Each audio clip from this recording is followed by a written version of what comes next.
1 Samuel 17:38-40. Then Saul clothed David with his own fighting attire and put a bronze helmet on his head. He also put body armor on him. David strapped on his sword over his fighting attire and tried to walk around, but he was not used to them. David said to Saul, "I can't walk in these things, for I'm not used to them." So David removed them. He took his staff in his hand, picked out 5 smooth stones from the stream, placed them in the pouch of his shepherd's bag, took his sling in his hand, and approached the Philistine. There is an ever-present temptation to think that what you should use to execute the plan or purpose of God for your life, how you should approach your life, how you should do the tasks that God has for you, is to just look at what people have done and just try to reproduce it. The situation may be like David and Saul here. We have a generational difference here that you need to put into mind. We have a skill set difference here. You have an experiential difference here that needs to be put in mind. That the whole idea, everybody can agree on the goal, right? The goal is to take down Goliath. That's a goal, to take down Goliath. But sometimes the method we become bogged down in the methods. You know, you look at the person that has the resources and you say to yourself, let me do it the way the person that has the resources is doing it. No, you not having the resources may demand that you become more resourceful.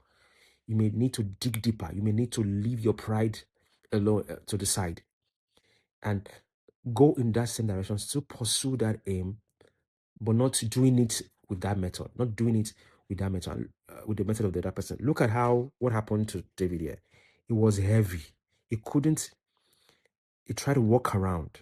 He tried to try it. He tried it, but he was not used to them. That is something you need to be aware of. You need to be aware of that, as constantly God is pushing us. Constantly God is making demands on us. And the default thinking is to think, the method is to marry the method with the direction. You can have the direction, but you can change the method.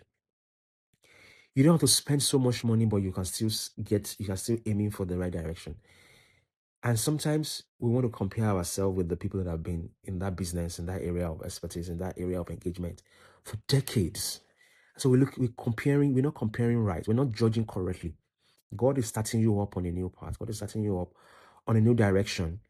And He wants your eyes to be open to a new way of doing things.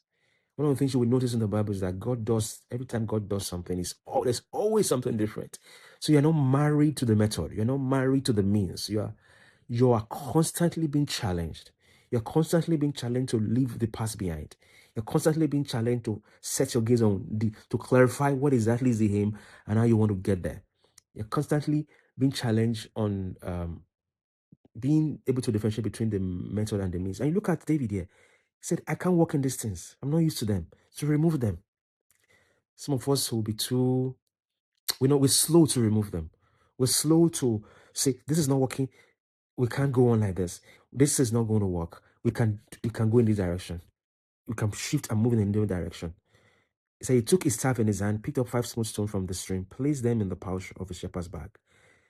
Everybody will be looking at him like, what is this person doing? This is ridiculous. But there was a sense of urgency. David was moving with a sense of urgency and was moving with a sense of faith in God. And the point is that you can't really judge until you see the result. And sometimes the results don't come in quickly, especially when it comes to the work of God. You can't really judge immediately. You can't really judge. You look at David, say you can laugh at him. But when he's holding the head of Goliath, nobody's laughing again. Nobody's laughing again. I hope you've learned some lesson here on how to begin to have a new thinking, especially when it comes to what God wants you to do. Begin to know that you don't have to. There's a method that it doesn't have to be that method. Somebody may use their own method. It has worked for that person, and it may not be what is going to work for you. That recognition, I pray that God will help us to realize it. God bless you. See you later.